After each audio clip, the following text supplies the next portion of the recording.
Sir வணக்கம் sir. என் பேர் ஈஸ்வரனுங்க. நான் கடந்த 20 வருஷமாக டாஸ்மாகில் சேல்ஸ்மேனாக பணி புரிஞ்சுட்டு வந்துட்டுக்கிறேங்க. 11 பண்ணிட்டு வந்துட்டுக்கிறேன். நான் வந்து இந்த பவர் லிஃப்டிங் நிறைய 2, 3, 4, 5 வருஷம் பண்ணிட்டு இருக்கிறேன் சார். போன டைம் வந்து திருச்சியில் நடந்த பவர் லிஃப்டிங்கில் வந்து 3rd பிளேஸ் பண்ணுங்க. இந்த டைம் ராஜஸ்தானில் வந்து நடைபெற்ற வலுதூக்கும் போட்டியில் வந்து 3 போட்டியில் கலந்துட்டு 3லையுமே தங்க மெடல் வேணுங்க. Powerlifting, bench press, dead 3 பண்ணுங்க. அப்புறம் இதுக்கு ஸ்ட்ராங் மேன் பட்டம் கொடுத்தாங்க. நான் டெட்டு வந்து 200 கிலோ வெயிட் லிஃப்ட் பண்ணுங்க. பெஞ்ச் பிரஸ் 105 கிலோ, ஸ்குவாட் வந்து 150 பண்ணுங்க சார். அப்புறம் நான் வந்து முதல்ல ஆரம்பத்தில் அத்லெட்டிக் பண்ணிட்டு இருந்தேங்க. ஷார்ட் புட்டு, டிஸ்கஸ், ஹேமரு, அத்லெட்டு, அப்புறம் வாக்கிங் 5000 வாக்கிங் பண்ணிக்கிறேங்க.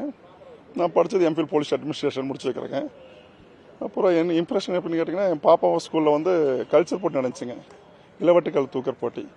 அதில் வந்து நான் அந்த முதல்ல அந்த கல்லை தூக்குனேன். அதில் இம்ப்ரெஷன் ஆகி மறுபடியும் இதில் பவர் லிஃப்டிங் பண்ணிட்டு இருந்தேங்க. பாப்பா ஸ்கூல் வந்து ஐஸ்டின் பப்ளிக் ஸ்கூலுங்க. நல்லா பண்ணுறாங்க.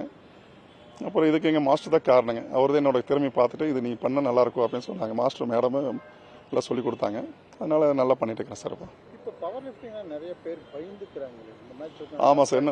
ஆமாம், கண்டிப்பாக சார். ஏன்னா வெயிட் வந்து அதிகம் தூக்கம் கண்டிப்பாக அந்த ப்ரெஷர் இருக்க தான் செய்யும். நம்ம அதுக்கு தகுந்த மாதிரி கோச்சிங் பண்ணிக்கணும் சார். ஏன்னா நமக்கு கோச்சிங் நல்லா இருக்கணும். கோச்சர் நல்லா இருந்தால் மட்டும் தான் பண்ண முடியாது சார். கண்டிப்பாக பேக்கில் போயிருங்களேண்ணா. ஏன்னா உங்களை வெயிட்டு தூக்க முடியாது. அது மாதிரி தகுந்த கோச்சிங்க்கும் நம்மளும் கரெக்டாக ஃபுட்டு கரெக்டாக எடுத்துக்கோணுங்க. பாதுகாப்பெல்லாம் போட்டு பண்ணணுங்க சார்.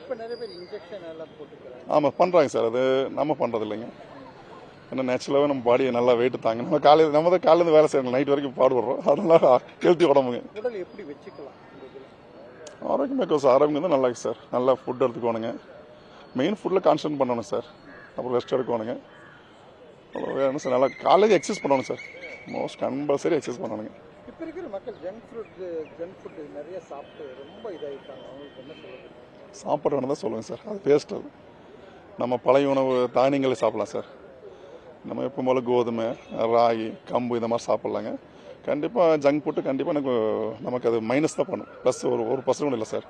அதனால கண்டிப்பாக மைனஸ் என்ன சொல்கிறதுன்னா தீர்வு இல்லை சார். அதுக்கு வந்து என்ன சொல்கிறேன்னா ஒரு பர்சன்ட் பெனிஃபிட் இல்லை சார். அதனால அந்த ஜங்க் ஃபுட்டெல்லாம் வந்து ஒரு பர்சன்ட் கூட பெனிஃபிட் இல்லை.